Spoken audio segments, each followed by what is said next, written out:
Jadi pada saat itu pas gue baru keluar dari lift itu gue ngeliat sosok perempuan yang parasnya cantik tapi mukanya tuh pucat. Dia pakai baju pasien tapi dia itu nggak ada yang ngedampingin gitu. Sedangkan kan kalau pasien harusnya didampingin sama suster, ini jadi nggak ada yang ngedampingin dan di tangannya ada infus.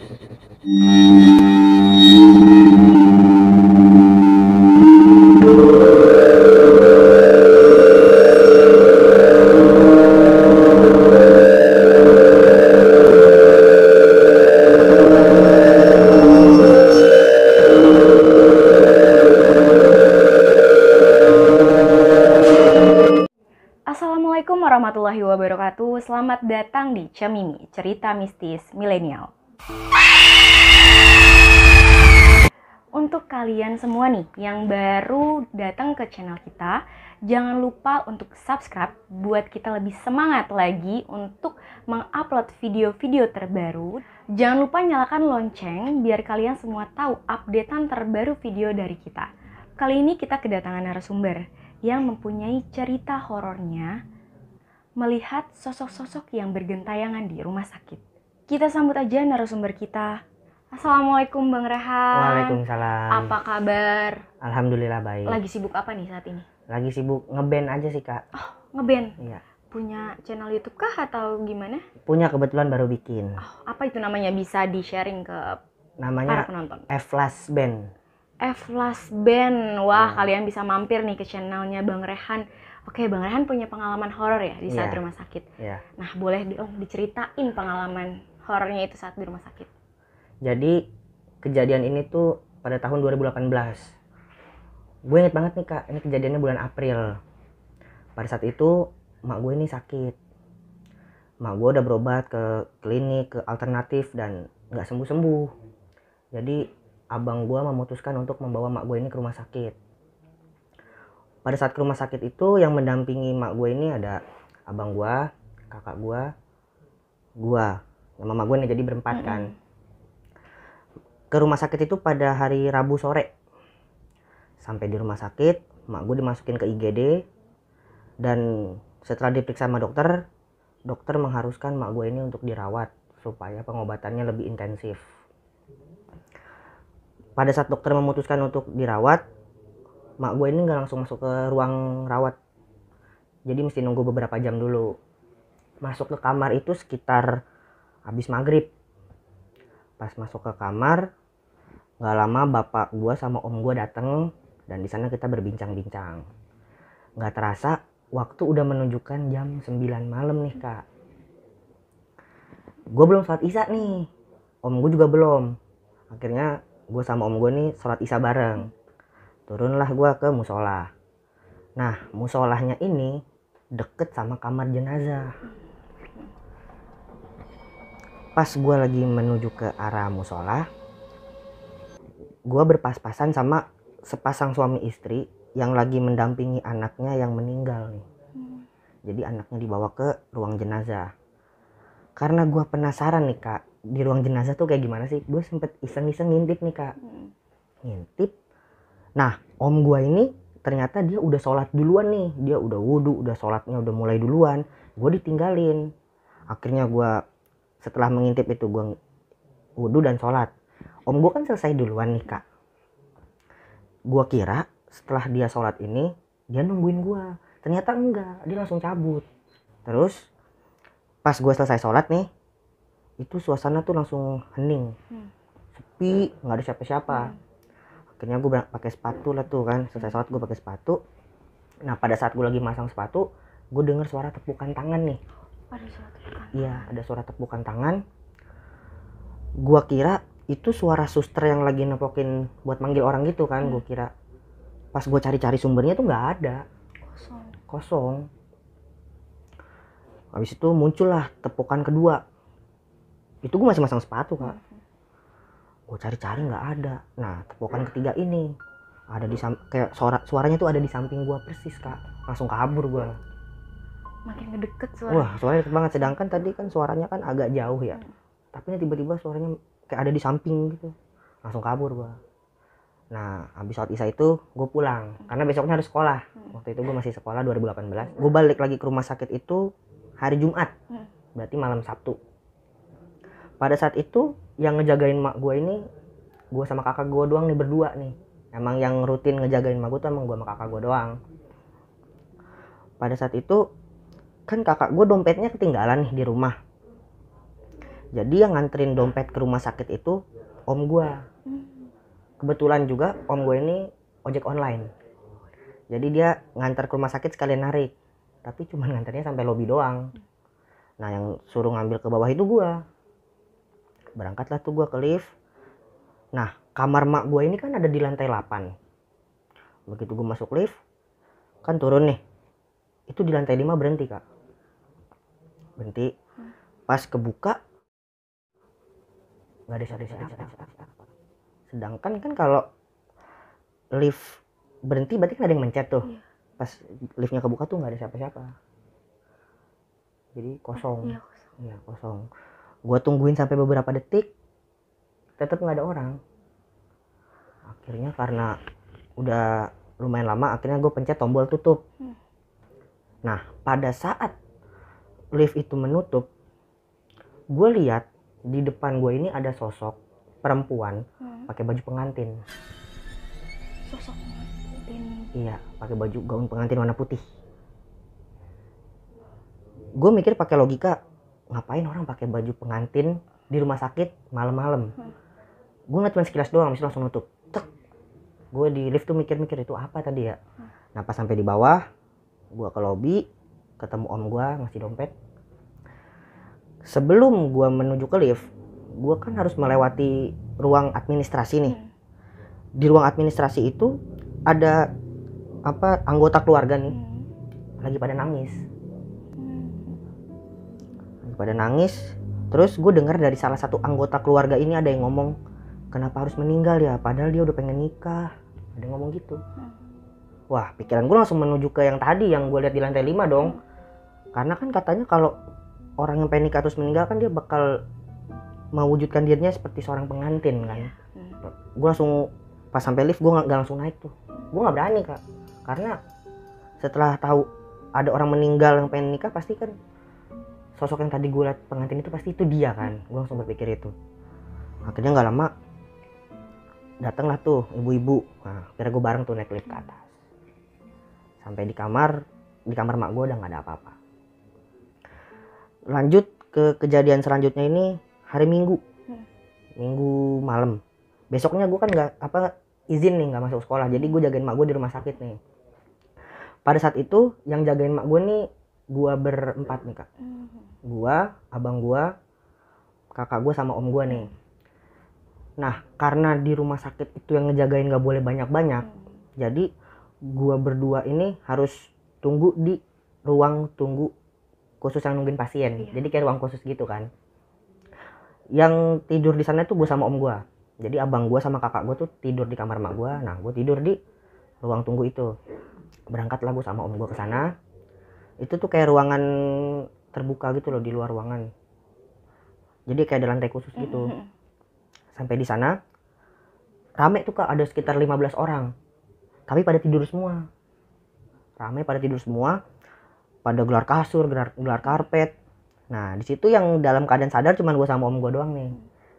Karena nggak bisa tidur, jadi gue sama om gue nonton YouTube aja tuh sambil ketawa-ketawa. Kan di deket ruang tunggu itu kan ada kayak tangga ya. Tangga yang mengarah ke ICU. Tapi tangganya datar tuh kak. Yang buat kursi roda, yang buat kasur pasien. Om gue tiba-tiba nyolek gue nih kak. Nyolek. Dia nunjuk ke arah tangga. Dia bilang ke gue gini, lihat deh itu apaan. Di situ gue ngeliat ada sosok panjang, kayak dilipat dibungkus gitu, dibungkus warna putih. Nah di situ gue bilang tahu tuh kalau itu pocong kan. Gue jadi ngeliatin dulu. Nah beberapa detik kemudian dia tuh tiba-tiba nengok ke arah gue dengan mukanya yang penuh darah. Jadi dia tuh nengoknya perlahan, baru tiba-tiba nampakin dirinya. Di situ gue sama om gue sadar. Akhirnya om gue memutuskan untuk ayo kita begadang di warkop aja, di sini udah nggak beres katanya gitu kan. Berangkatlah tuh gue ke warkop. Nah pada saat gue berusaha keluar dari ruang itu, gue sempet nengok nih ke belakang. Itu sosok pocong itu masih nengok ke arah gue. Pocongnya masih melihat. Iya, dia masih nengok ke arah gue. Dan dia kayak ngeluarin suara gitu. Wah. Dan itu bergema satu ruangan. Jadi di ruangan itu bergema. Logikanya kan kalau itu gemanya kencang kan pasti orang-orang yang tidur ini kan pada bangun nih. Tapi di situ nggak ada yang bangun. Berarti kan yang denger cuma gue sama om gue doang. Akhirnya gue jalan cepet deh, karena kan nggak mungkin lari kan, di rumah sakit nggak mungkin lari. Udah tuh sampai di warkop, gue sama om gue masih mikirin kan itu apa ya tadi ya. Nah terus selesai lah tuh kejadian itu. Nah habis itu kejadian selanjutnya ini di malam Jumat nih, gue inget banget nih, gue nggak bakal lupa ini kejadian malam Jumat. Jadi pada saat itu sama nih kak, yang jagain mak gue nih seperti biasa, gue berdua juga nih sama kakak gue. Waktu itu gue abis isya nih ketiduran. Abis isya gue ketiduran, bangun-bangun jam 11 malam. Di jam 11 malam itu kan abis gue bangun nih, gue sholat isya, karena kan belum sholat isya kan. Laper nih gue kak, laper. Gue bilang nih ke kakak gue, kak aku mau ke bawah ya, mau nyari makanan. Oh ya udah sana. Akhirnya berangkat lah tuh gue, turun lift. Kan kalau rumah sakit kan kantin malam udah tutup ya. Akhirnya gue nyari makan di depan, warteg udah pada tutup. Akhirnya gue ke warkop. Itu kejadiannya sekitar jam 11 malam tuh kak. Di warkop itu gue makan, terus minum kopi, minum es. Pokoknya gue nyantai-nyantai dulu lah, gak langsung pulang ke rumah sakit. Gak terasa waktu udah menunjukkan jam 12:30. Jadi udah malam kan. Pada saat gue berangkat masuk rumah sakit, kan naik lift lagi nih. Pas di lantai 8 kan liftnya kebuka nih. Gue ngelihat pas ada sosok perempuan pakai baju pasien, rambutnya panjang agak pirang, mukanya cantik. Dia masuk ke dalam lift. Cuma gue mikir, kok pasien nggak ada yang ngedampingin ya? Harusnya kan suster atau apa kan ngedampingin, ini enggak. Jadi nggak ada yang ngedampingin, dia sendiri. Dan dia itu, kenapa gue bisa bilang dia cantik? Karena gue sempat ngelirik gitu. Jadi tapi dia nggak ngeliat ke gue, dia pandangannya fokus ke depan.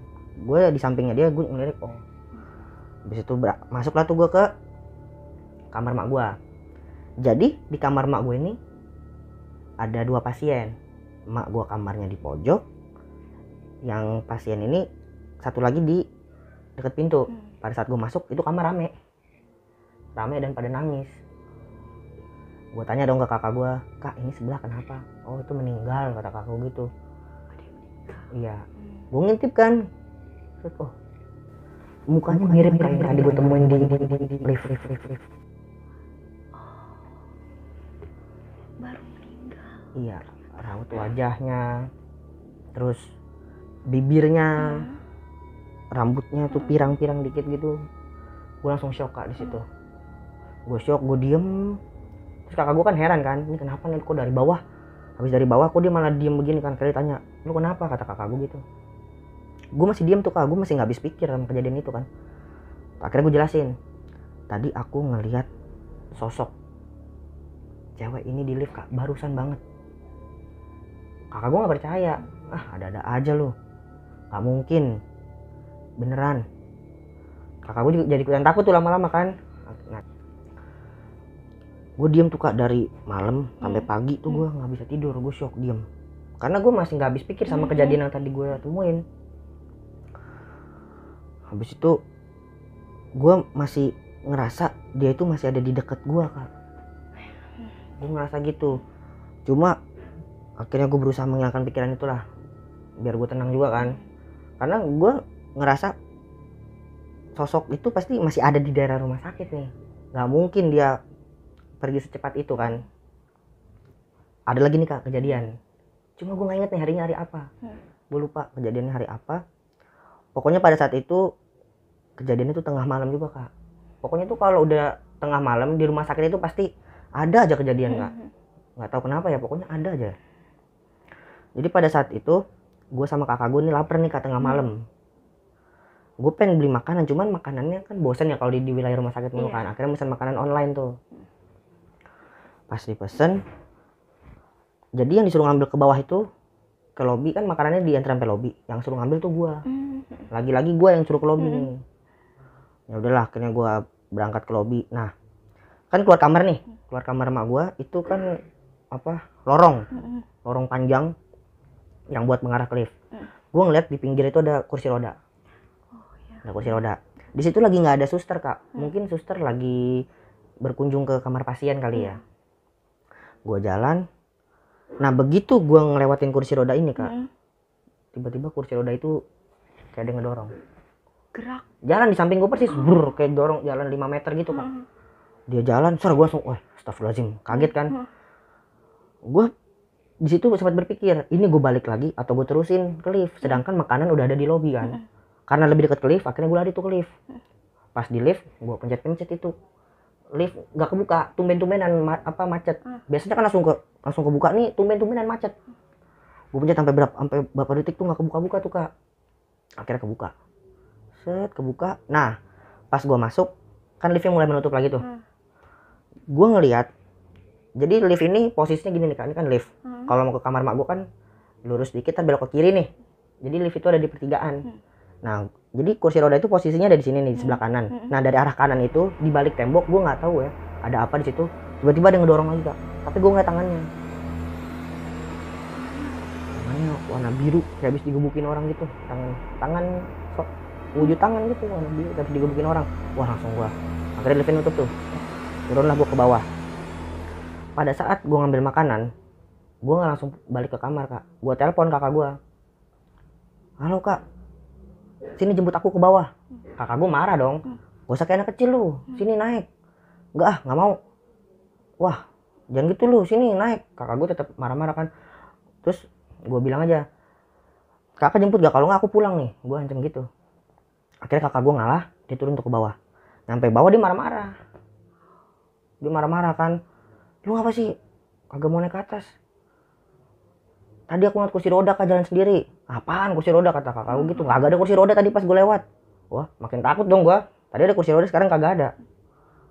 Akhirnya gue berusaha membuktikan sama kakak gue kalau kursi roda tuh masih ada di situ.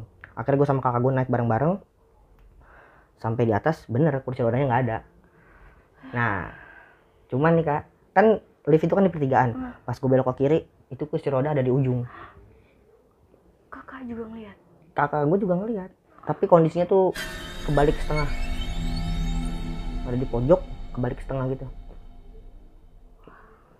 Akhirnya kakak gue juga jadi takut kan, karena kan awalnya dia nggak percaya, dia jadi takut.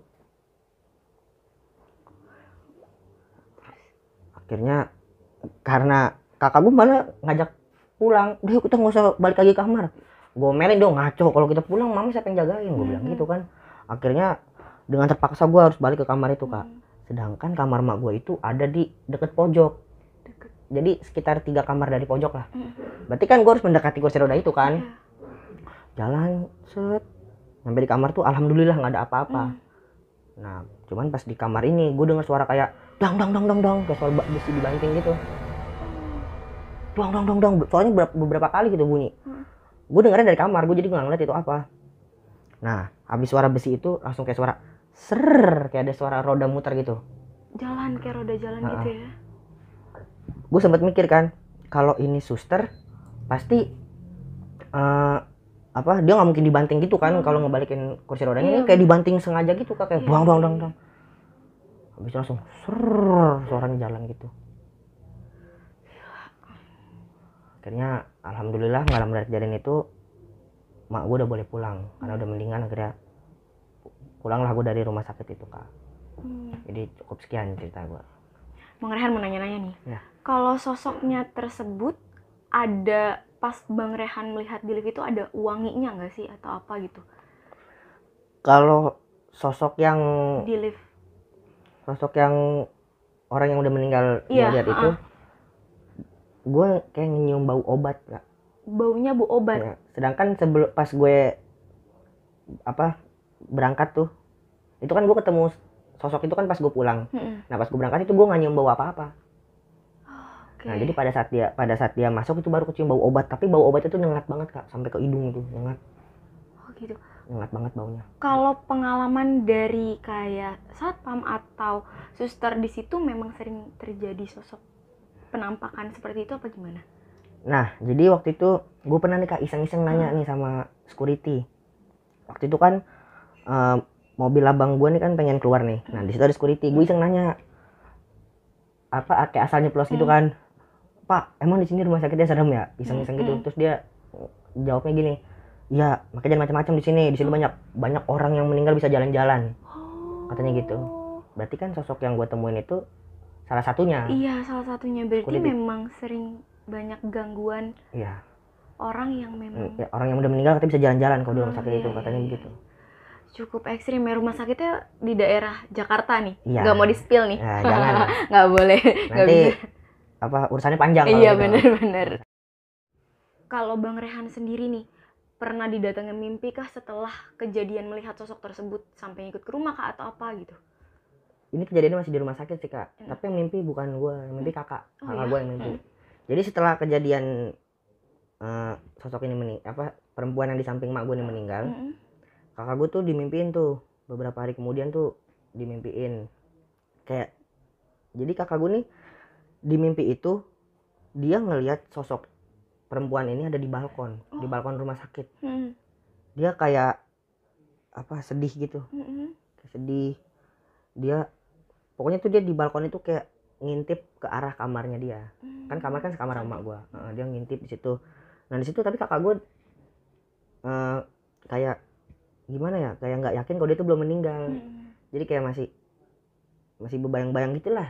Pokoknya di mimpi selanjutnya ini, jadi tuh dia dimimpi 2 kali Kak. Dua kali. Terus yang kedua ini dia mimpi ketemu di parkiran. Dengan sosok yang sama. Iya, menurut kakak gue. Jadi gue cuma ceritain doang. Iya. Ketemu di parkiran, jadi tapi dia ketemunya tuh masih pakai baju pasien gitu Kak. Jalan-jalan nggak pakai sendal katanya gitu. Ketemu di parkiran, jalan-jalan aja gitu kata kakak gue. Wah. Tapi itu kan cuma mimpi kan. Iya, mimpi. Mungkinkah itu salam perpisahan atau apa? Ya, karena mungkin. kan pernah ketemu dengan keluarganya atau segala macam. Karena kan pas gue ceritain gue ketemu sosok ini di lift kan dia nggak percaya. Mungkin dibuat percaya lewat mimpi kali. Iya, benar. Diyakini dengan sosok itu melalui mimpi. Iya. Oke. Begitulah Sobat Milenial pengalaman dari Bang Rehan. Untuk Sobat Milenial yang ingin menjadi narasumber seperti Bang Rehan, bisa menghubungi melalui Instagram kita atau TikTok kita, melalui DM atau nomor yang ada di bio kita. Oke, terima kasih banyak Bang Rehan. Sama-sama, Kak. Sudah mau menjadi narasumber. Oke, sekian dari aku, Disa, dan Bang Rehan. Mohon maaf bila ada salah kata. Salam Sobat Milenial.